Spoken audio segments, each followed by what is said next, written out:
Today we're going to be discussing resiliency and agility. So Tackle Tuesdays is a webcast series that explores and examines different topics and issues in organizational behavior.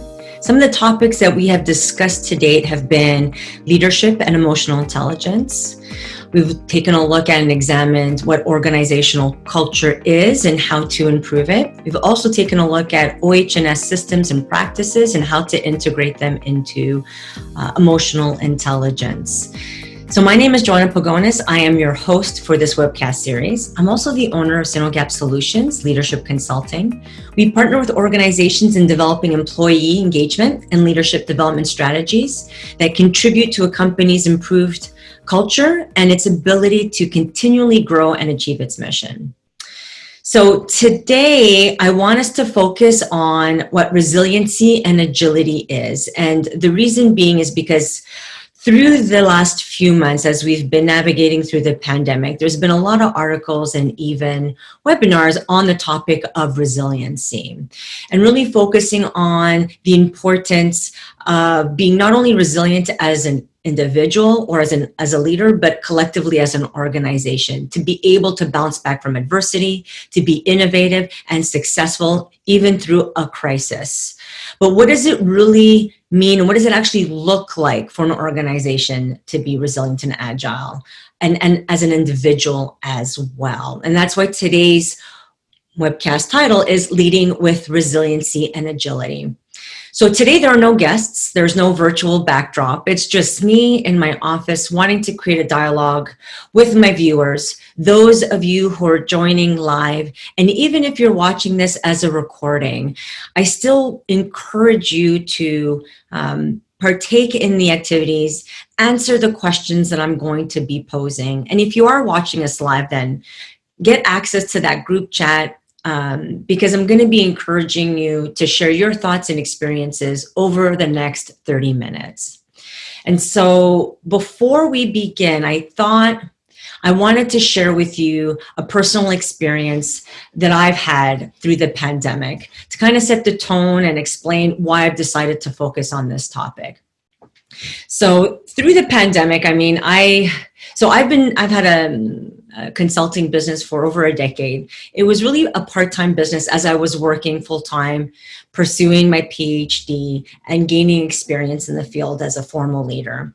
And then recently I decided that I was going to invest a lot more time to get ready to launch it as a full-time business. And I made that decision in late 2018 and kind of worked on that through until the end of 2019 and decided to launch full-time in February 2020, which was literally a month before the pandemic hit, and life as we knew it changed forever. And so my experiences through that have been very interesting, and I had to redefine it for myself what being resilient and agile is. I always saw myself as somebody who was nimble and able to embrace risk and be okay with failing, making mistakes and learning from that. But when the pandemic hit, it really changed my business. And so when the WHO declared a pandemic in mid-March, within that week, all the contracts I did have were put on hold indefinitely for the foreseeable future. And all my business prospects had dried up. And what I had anticipated to be a very productive and a very successful spring actually ended up being one of the leanest moments in my life, even as a part-time consultant. And so it forced me to actually think about my business, think about myself, my future. And as a result, it forced me to be agile. It forced me to look at my business model, structure, and offer services differently. But amidst all of that, while I was trying to be very busy and active and productive, deep inside there was an anxiety that was building, and with it a lack of self-confidence and a fear that I made a mistake and that I let my family down.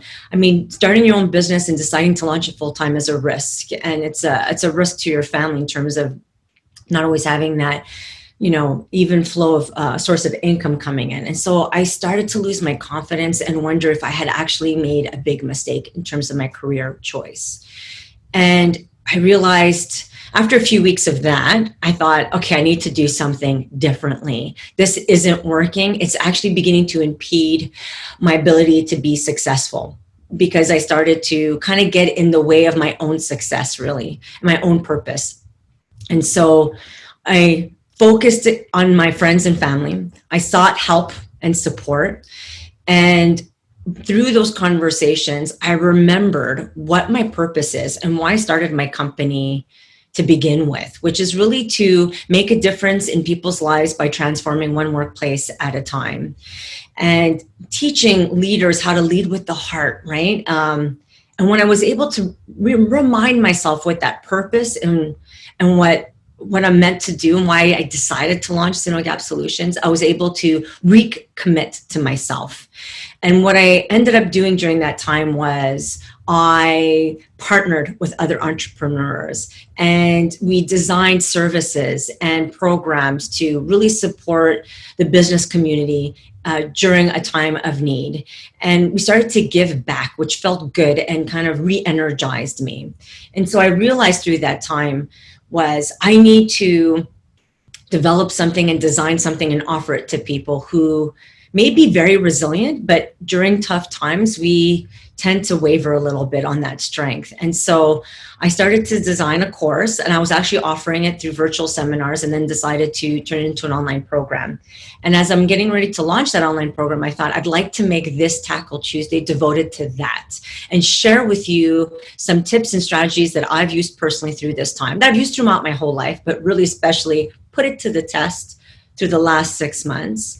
And these are strategies that are actually embedded in the online program as well that I want to share with you. And so it's going to be very interactive. So have that group chat open because I'm actually going to start with a question to you. What I would like you to think about is how do you define resiliency and agility? What does it actually mean to you? So think about it. It could be images, it could be words. How would you define those two things? Because I think, and as you're thinking and typing, I'll continue to talk. But what I've learned from working with various leaders and CEOs and even frontline staff around what they think resiliency and agility is, although there's a common definition, everybody kind of has a different take on it or a different experience that has taught them a lot about what their strength is. And I realize there's no really one way to define it, although I will give you a textbook definition of it. But I'm really interested to hear what some of your thoughts are. So Lydia has responded and she said, it's not giving up and focusing on the positive and moving forward. Wonderful. Thank you, Lydia. And if you have any other thoughts that you would like to add, please go ahead and put them in the group chat. I'll move on and give you kind of what I define resiliency and agility. So yes, resiliency is the ability to bounce back from adversity.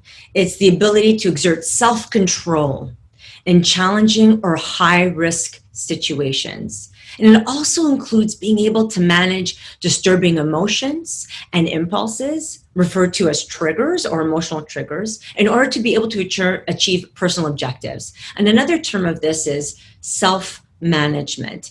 And self-management is actually, if you're familiar with emotional intelligence, there are 4 domains. And the first 2 domains, which is self-awareness and self-management, is all about you.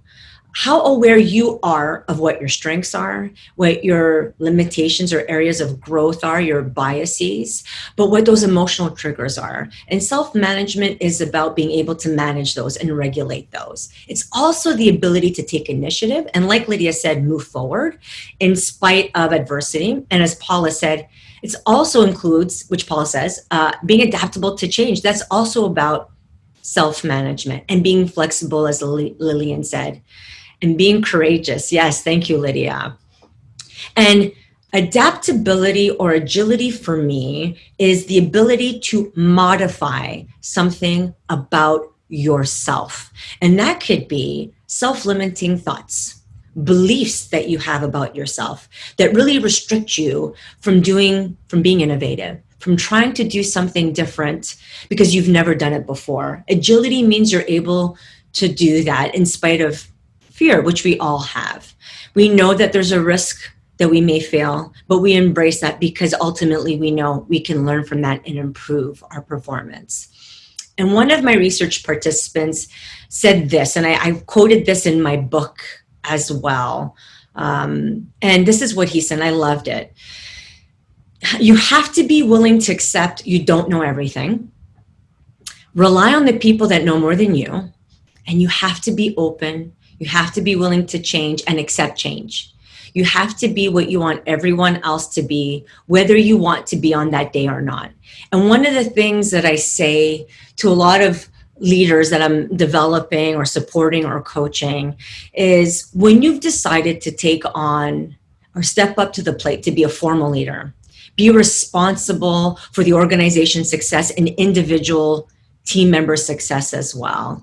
You really do have to show up to work every day as your best self. You have to be resilient and agile. It doesn't mean that you can't be vulnerable and open and openly talk about challenging times. I think that is an ultimate strength as well. And it's also part of being emotionally intelligent. But you also have to be able to manage your emotions and disturbing impulses, if you will, so that you can actually show up to work with a smile and ask people how they're doing and let them know that you are that support there for them. It's a fine balancing act, if you will. And as a leader myself, I never feel like I've actually perfectly perfected it. But the point of being resilient and agile is working towards that. So here's another question that I'd like you to think about. Can you be agile and not resilient? Can you be one without the other? What do you think? Yes or no? Yes, you can be one. Okay, you can be resilient without agile. Yes, I think so. Okay, interesting. I'll give you my take on it. I think so. One is emotional and one is action. Okay, these are really interesting perspectives to think about it. But here's my perspective. Here's my take on it. And you can take it or leave it, or maybe think about it. And here's a call to action. Think about what I'm going to share with you. And if you feel like there's a different take on it or a different perspective I didn't consider, please feel free to email me or connect with me on LinkedIn. I think this is an interesting conversation to have, even if you have it with your team members. If you want to talk about resiliency and agility with your team members, this could be an interesting conversation to have. Now, I see resiliency and agility as two sides of the same coin. So the Greek philosopher Epictetus, he was a Stoic philosopher. He argued that there's very little we can control. That's what he believed. We can control the people around us. We can't control the people around us, nor can we fully control what happens to our bodies, like falling ill. But there is one thing we can control, which are thoughts and our actions. And the way we perceive the world has a huge impact on our thoughts, which can influence our emotions. Now, I believe that the more resilient we are, the more agile we'll become. So, for example, if we can recover from a mistake, from learning from that moment or that experience and being able to move forward, which is being resilient, the more capable we'll become in being able to modify our performance in the future, which is being agile. So agility requires a certain amount of risk, if you think about it. The more risk we take on, because anytime you have to modify something about yourself, even if it's a perception or a bias you have, you know what? There's an inherent amount of risk in that, because you're forced to try and do something different or approach a situation differently that you've maybe in a way that you haven't thought of or done before. And therefore, the more risk, so the more agility requires a certain amount of risk, and the more risk we take on, the more resilient we become. Because that means we have to learn to become comfortable with being uncomfortable. And I actually have a little formula. I say failure equals resiliency and agility.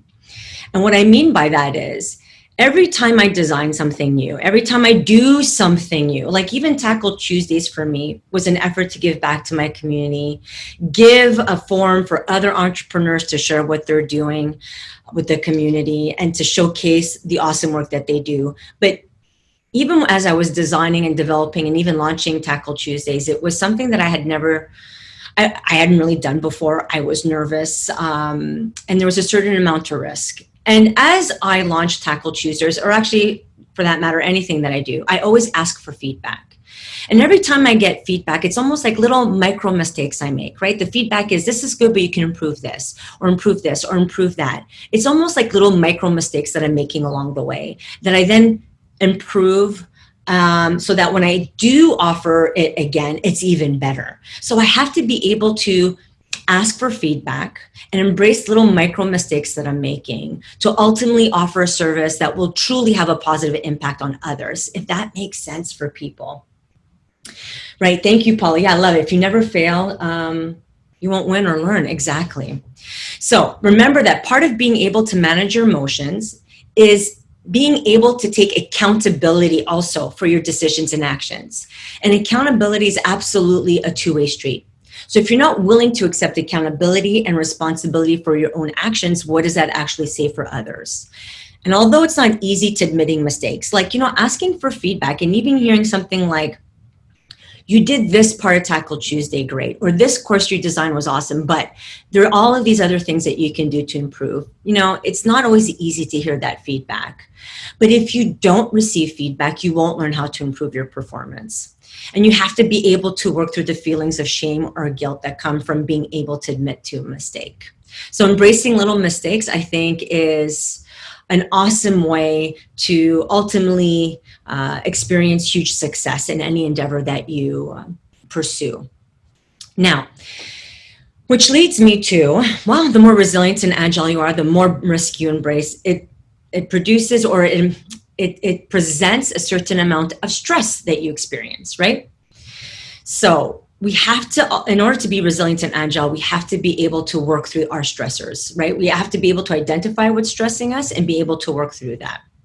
And I don't know if you've ever heard of the energy domains. And if you have, just indicate in the group chat if you have. No, I heard from Lillian, so I'd like to just read one of her comments is, just as flip coins eventually hit the ground, so is too much stress will cause the coins two sides to stop allowing any change in your performance. Beautiful. So this leads us great to the next question, right?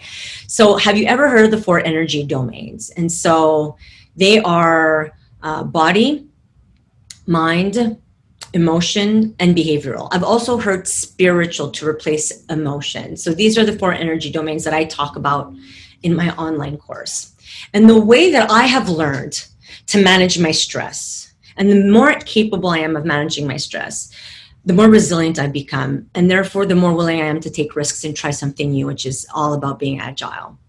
And so one of the things I've done, and I coach others to do, is for them to reflect on their 4 energy domains. And when we become stressed, we can engage in behaviors, actions, decisions that can actually deplete our energy domains. But just like we can behave in ways that deplete, we can also behave in ways that replenish. And this is what's called the cycle of sacrifice and the cycle of renewal. And these terms come from Boyatzis and McKee. They wrote a book called Resilient Leadership. It's a wonderful book. I recommend taking a look at it and reading it. So they talk about the cycle of sacrifice. And to me, the cycle of sacrifice is when you get stressed and overwhelmed, and you start to deplete your energy domains in mind, body, emotion, and behavior. You start to sacrifice the things that actually replenish you, that make you more resilient and agile. So I'll give you an example. So let's choose one energy domain, which is, I'll give you actually one example and a scenario, case study, if you will, of myself. I'll be honest and vulnerable here, and it'll show you how I've depleted and things that I've done to replenish my energy in each of the 4 domains. So for example, when I was going through this recent difficult time through the pandemic, especially in early spring, one of the things that I found myself, the way I was behaving, or the way my behavior was manifesting itself based on the stress I was experiencing, was I had a hard time focusing. So that speaks to the mind. I found myself staring at my computer screen and checking my email literally multiple times every hour. I was just easily distracted and had many ruminating thoughts, negative self-thought, negative self-thinking, if you will, or self-talk, which resulted in a lack of concentration. And I realized, so that is a very classic depleting energy, a way to deplete the energy domain of the mind. Another thing that I found that I was doing was I was feeling anxious every morning. So now that speaks to the emotion energy domain. So when I talked earlier about anxiety, lack of confidence, a bit of depression, frustration of the situation, we're talking about these are emotions that are depleting that energy domain. Another thing that I found myself doing was not taking any breaks. And as a result, I was sacrificing the things that I used to love to do, which is going for walks. And so I started to engage in behaviors in the evening to try and make up for the stress that I experienced throughout the day, like overeating, because I wasn't taking breaks. I wasn't taking a lunch. So I'd overeat. I'd have a couple of glasses of wine to just relax, which made sleeping a little bit more challenging, which speaks to the body. But obviously the overeating speaks to the behavior. So although there are 4 distinct energy domains, when you don't manage your stress and you engage in behaviors that deplete the stress, deplete your energy domains, each of the 4 domains, they intertwine and are, they kind of, if you're going to deplete in one area, chances are you're depleting in another, right? So they're very much linked. So after doing that for a couple of weeks, and that's when I started to reach out to family and friends and say, I need to do something a bit different. I started to focus on a cycle of renewal, which is all about focusing on each of the energy domains and engaging in behaviors that would replenish those energy stores. And so instead of reviewing my emails multiple times a day, I decided to say 3 times a day, I will check my emails, morning, afternoon, and at the end of the day. So I could at least focus on what it is that I needed to do. And I found myself actually being more productive. If I felt like I was getting a headache from looking at the computer screen too long, I would actually take a break and go for a walk and not feel guilty about it. And when I realized that I was doing little things like that to replenish my energy domains, I found that when I got back to my office, I was that much more productive. I would say anywhere between 30 to 50% productive. I found myself not needing to overeat in the evenings because I was taking a break throughout the day and making time to eat and renew myself. I was sleeping better at the night during the evenings. I didn't need a glass of wine or 2 in the evenings to relax. I started reading more in the evenings. And these were the things that I did that I felt like helped me become more resilient. And one of the things that I tell individuals is throughout your life, you will experience stressors. And paying attention, and one of the things that you can do is even draw a chart. Grab a journal and draw a chart with mind, body, emotion, and behavior. And start thinking about the things that you do that either deplete or replenish energy in each of those domains. The more aware you become of it, the better able you are to regulate it, and the more resilient you will become, and the more productive and happy you will become. And these are behaviors or strategies that you can implement, but you can also encourage others to implement as well. So now this leads us, we're getting close to the end of our 30 minutes. While the time goes by so fast, I just wanted to share some of the things that I've learned about what it takes to be resilient and agile individual, some strategies that I've used to really support me through this time. But there is one last thing that I wanted to share with you before we go. And it's a powerful self-reflective question. And I share it with you because, believe it or not, as I was designing the course on resiliency and agility, I subscribed to a newsletter from Tasha Eurich. She is a self-awareness researcher. She's written the book Insight. And she shared through her newsletter a coaching collective group that she takes part in. And Marshall Goldsmith, who's an executive leadership coach, was actually leading the conversation. And he asked what she called the most powerful question you will ever be asked. And as I scrolled down the newsletter and I read the question, I experienced this emotional reaction. And I actually started to tear up and actually cry because it was that powerful. It made me reflect on the recent experiences I had and where I'm at today and where I want to be in a year from now. And this course I've actually embedded in my online course as well. And so I want to ask the question to you. So I'm going to ask you the question, and then I want you to take a moment to just think and reflect on it. You don't have to answer in the group chat. This is just for you. But if you do want to share it with me, I encourage you to reach out to me and send me an email about how this question impacted you, and maybe how you responded to it. And I'll also let you know how I responded to it. So here's the question. So imagine it's 1 year from today. The future you is thanking the current you for a gift that helped them enormously. What gift did the current you give the future you?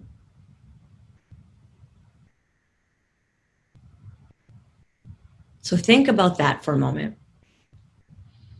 And if you don't answer it right now, please take the time to answer it for yourself after today's Tackle Tuesday.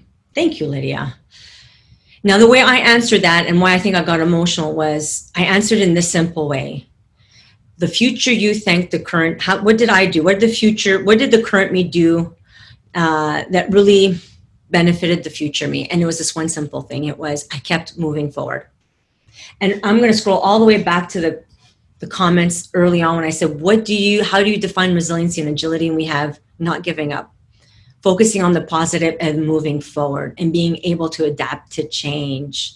So, and Paula says, unconditional love and acceptance of myself, mistakes and all. Absolutely.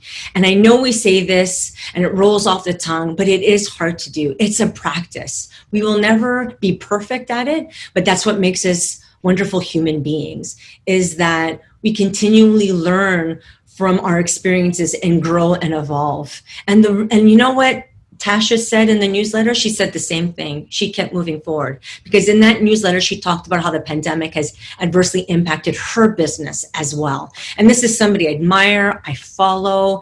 I've actually gotten permission from her to embed some of her videos into my online programs.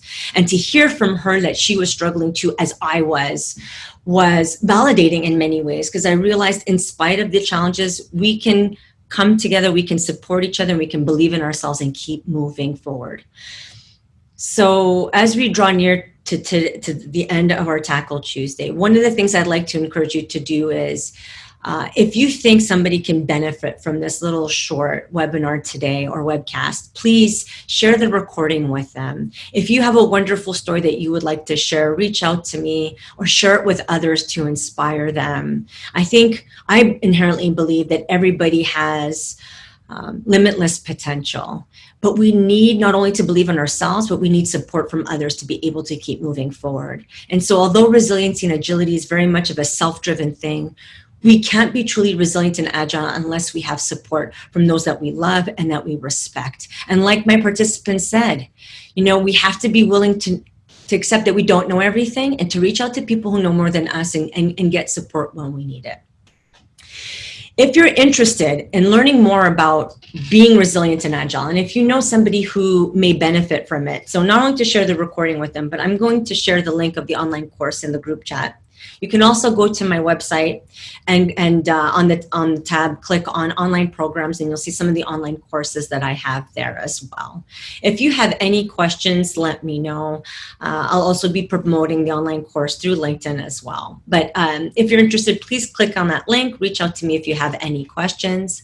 One of the things that I'd also like to mention is that 2% of all proceeds from the sale of my online courses will go to support the Tireless Together Fund from the Canadian Women's Foundation. They are doing really good work during the pandemic. They do great work all throughout the year, even before the pandemic, but especially now. Their programs really ensure that vulnerable women and girls have the supports they need to get through this crisis because they have been negatively impacted more than others. And that their program, the Tireless Together Fund, ensures that they have the resources to rebuild their lives in the months ahead, which is really what resiliency and agility is. So that brings us to the end of this week's Tackle Tuesday. Thank you once again for listening. Have a wonderful week, and I will see you next Tuesday.